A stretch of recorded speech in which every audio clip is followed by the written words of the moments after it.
Certains se sont dérobés pour prendre en pied avec le lieu de détention de l'ex-président ivoirien. Où est-ce que vous êtes ici? Je crois que nous sommes aujourd'hui à La Haye. Nous sommes à la prison, là où le président Gbagbo est gardé depuis bientôt une semaine. Donc nous sommes venus rendre visite au président. Donc à l'occasion de la manifestation que nous organisons à la CPI, on a profité pour venir voir le président. Donc lui dire que les Ivoiriens sont avec lui et que le processus continue son cours et que nous nous battrons pour qu'il sorte de là où on le maintient. Nous sommes venus identifier l'adresse parce que la prochaine manifestation, c'est bien ici que ça va se passer. Donc nous regardons tout et nous repartons avec toutes les informations nécessaires. Et je voudrais tout simplement dire à ceux qui sont devant ou derrière la maison, à très bientôt. Mon président, je suis venu te voir, mais heureusement que je ne peux pas rentrer pour te voir. J'ai mal au cœur, c'est fermé, je ne peux pas te voir. J'ai fait plus de 800 km pour venir te voir, mais impossible. Porte-toi bien, que Dieu te bénisse. Amen. Ton peuple est derrière toi. Amen. On est actuellement devant la CPI en train de gronder, en train de crier. Mais par la grâce de Dieu, Dieu va te protéger. Amen. Amen. Vous êtes satisfait de savoir finalement où le président réside?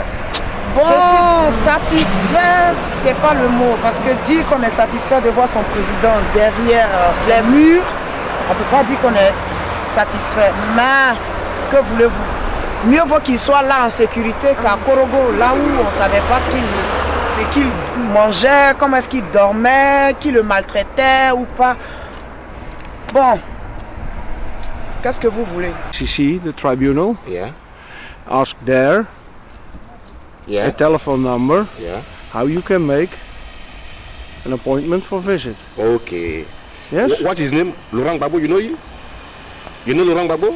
The president. I know this prison. I don't. If you want more information, then it's best to go there to the press office and ask there information how to get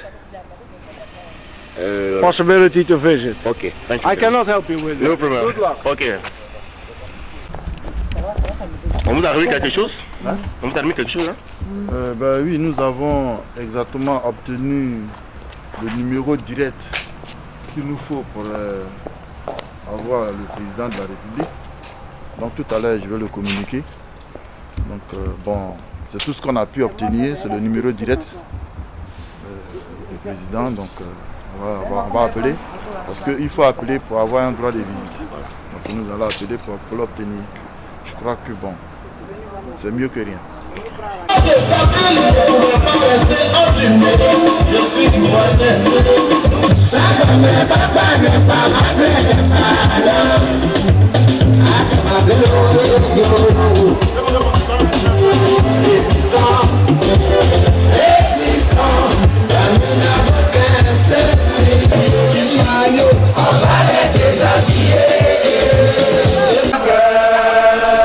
Très bas.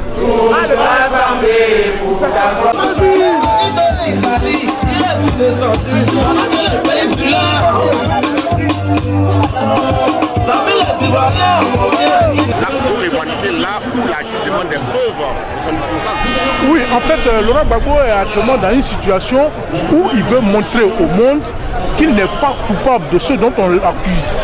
Et c'est pourquoi il dit qu'il veut qu'on l'a inculpé. C'est vrai, si on l'a inculpé, c'est qu'il y a des preuves. Et donc, qu'on lui montre ces preuves, pour que lui, en retour, il apporte sa part de vérité. Cette part de vérité, c'est ce que nous sommes en train de montrer sur le terrain. Nous sommes en train de montrer sur le terrain que le Laurent Gbagbo est majoritaire, tant en Côte d'Ivoire que dans la diaspora. Et donc, c'est le président légitimement élu des Ivoiriens et nous réclamons notre président pour qu'il préside aux destinées de la Côte d'Ivoire. Les pays comme la Libye, les pays comme l'Égypte et tout ont préféré juger leurs propres problèmes pour montrer la supériorité de leur patrie, de leur pays.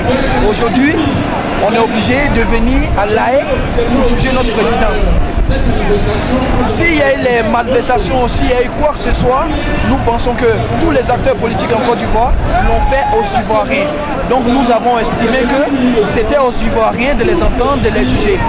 Donc on vient là pour montrer notre détermination et montrer en même temps au président Gbagbo qu'il n'est pas seul et que nous lutterons jusqu'à ce qu'il soit libéré. Voilà, merci. Aujourd'hui, il ne s'agit pas d'une délocalisation de la mobilisation. Il s'agit réellement de prouver à la communauté internationale que Laurent Gbagbo, dont ils ont organisé la déportation à l'A Haye, est une injustice. Parce que ce qu'il faut savoir, c'est que les grandes puissances comme la France, comme les États-Unis, n'ont même pas ratifié les accords de Rome. Aujourd'hui, Laurent Gbagbo est déporté à l'A Haye comme si c'était une justice internationale crédible.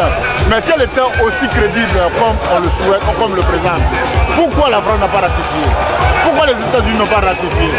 Donc nous sommes venus là pour dénoncer cela, cette injustice. Pour dénoncer également qu'en Côte d'Ivoire, les anges se sont transformés en bourreaux. Si nous sommes ici, à la CPI, c'est parce que Gbagbo est ici. Si nous sommes ici, c'est parce que la vérité doit se dire.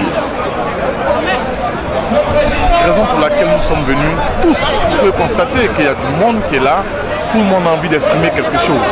Mais cette vérité... Nous ne pourrons pas, M. Kouan, nous ne pourrons pas. Ce que nous voulons démontrer aux yeux du monde entier, c'est que cette personne qu'on voudrait faire passer pour un criminel de guerre, pour quelqu'un qui a commis des crimes contre l'humanité, des viols, des traitements inhumains, nous voulons démontrer que ceci n'est pas vrai. Nous sommes là, aujourd'hui le 10, mais nous étions là le 5 pour assister à l'ouverture du procès du président Laurent Gbagbo. Il fallait être là parce que c'est ce jour-là qu'il fallait voir celui pour qui nous nous sommes battus, celui pour qui nous avons marché dans les rues de Paris pendant un an jour pour jour. Il fallait être là pour assister à l'ouverture de son procès. Nous étions là. Aujourd'hui, c'est une mobilisation générale. Vous voyez le monde qu'il y a derrière, ils sont venus de partout. Il y a près de 17 cars qui sont venus seulement de Paris, sans compter les provinces de Paris, sans compter les autres pays européens, parce qu'aujourd'hui nous disons que l'A Haye devient un lieu de pèlerinage gigantesque. C'est-à-dire qu'aujourd'hui, ce petit village qui, je ne sais pas combien d'habitants il y a ici, un village paumé où il n'y a personne dans les rues, aujourd'hui nous leur montrons qu'il y a des hommes qui ont la couleur noire, qui ont une dignité et qui veulent la libération de celui qui est le symbole de l'intégration africaine, celui qui est le symbole du multipartisme en Côte d'Ivoire, celui qui porte sur lui l'espoir et la libération de l'Afrique. Ma présence ici se justifie par le transfèrement illégal et illégitime, surtout arbitraire du président Laurent Gbagbo à l'A Haye ici. Donc, pour moi, il est impératif que je sois ici pour dénoncer ce caractère illégal et cette imposture qui a transformé le président Laurent Gbagbo à l'A Haye. Je suis venu tout droit de Londres, l'Angleterre, jusqu'à l'A Haye pour soutenir la cause des Africains, des Africains dignes. Je pense que c'est injuste que le président Gbagbo soit dans ces lieux. Je suis venu aujourd'hui avec une très forte délégation d'Angleterre pour soutenir tous les Africains qui estiment que ce qui se passe actuellement en Côte d'Ivoire mérite un autre traitement. La communauté internationale a une attitude qu'il faut condamner et il faut la condamner par notre présence, par notre attitude.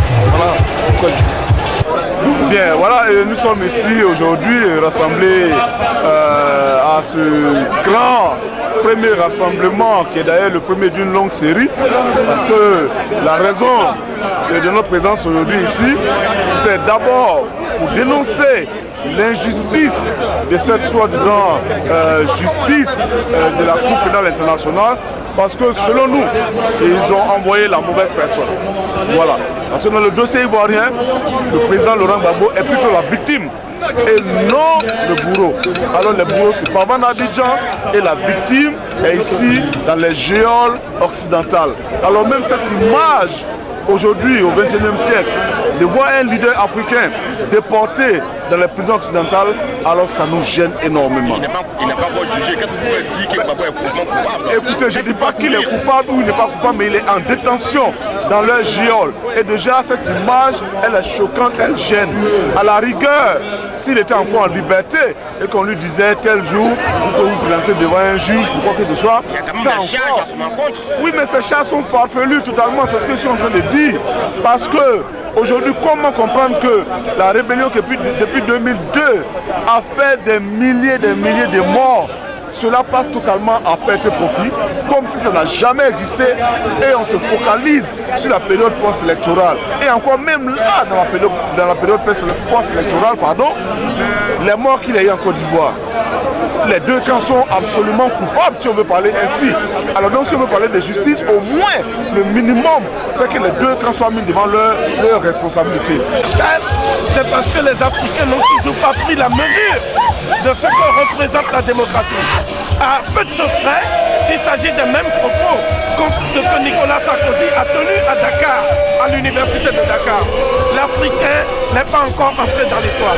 Donc, quelque part, la Cour pénale internationale est une institution pseudo-juridique qui a été mise sur pied par l'ONU pour systématiquement inculper et incarcérer tous les chefs d'État africains et exclusivement africains qui sont soucieux de la souveraineté de leur pays et de la liberté de leur peuple. Et c'est la raison pour laquelle cette institution constitue aujourd'hui un cas d'école. Il faut que l'Afrique, sur ce plan, se donne des instruments juridiques autonomes. On ne peut pas à la fois être financé à hauteur de 70% par l'Union européenne, comme c'est le cas de l'Union africaine, et avoir une position indépendante sur les grands dossiers internationaux. C'est la raison pour laquelle nous demandons à l'Afrique de retrouver la dignité qu'elle n'aurait jamais dû perdre. C'est aussi la raison pour laquelle nous proposons la mise sur pied d'un tribunal pénal panafricain qui va prendre en charge l'instruction de tous les crimes contre l'humanité, tous les crimes de guerre dont l'homme noir a été victime depuis la traite négrière. Est-ce que le Togolais est là? Et le Gabon? Et la Gambie? Le Sénégal? Le Togo? Le Bénin? Et les Ivoiriens? Il est urgent que, face au sacrifice du président Gbagbo, il y ait un sursaut collectif de toute l'Afrique pour montrer au monde que psychologiquement, il y a eu un choc. Et ce choc psychologique peut aller très loin. Je l'ai dit tout à l'heure, pour moi, Laurent Gbagbo s'installe dans la peau du futur président des États-Unis d'Afrique. Et c'est toute l'Afrique qui reconnaît sa dignité, la dignité de ses propos, lorsqu'il a dit nous irons jusqu'au bout, mais lorsqu'il a dit aussi qu'il ne peut pas se soustraire à la justice. Parce que lui, il est un innocent et il est rare qu'une véritable institution juridique condamne un innocent. Dans le monde entier, aucun peuple n'a jamais fait.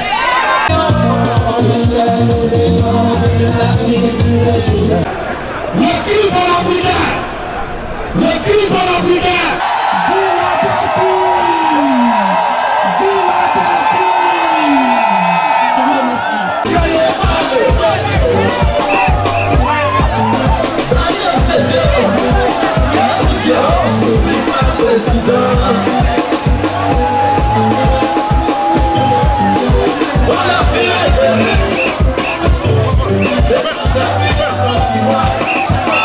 Enfin, c'est 100 heures bien et dans une ambiance bon enfant que les délégations du CEPAD, COGEP, COPACI, CRI panafricain, FPI et autres mouvements de soutien à l'ex-président ivoirien se sont séparés pour se donner rendez-vous le 23 décembre prochain pour, disent-ils, réveillonner avec leur leader.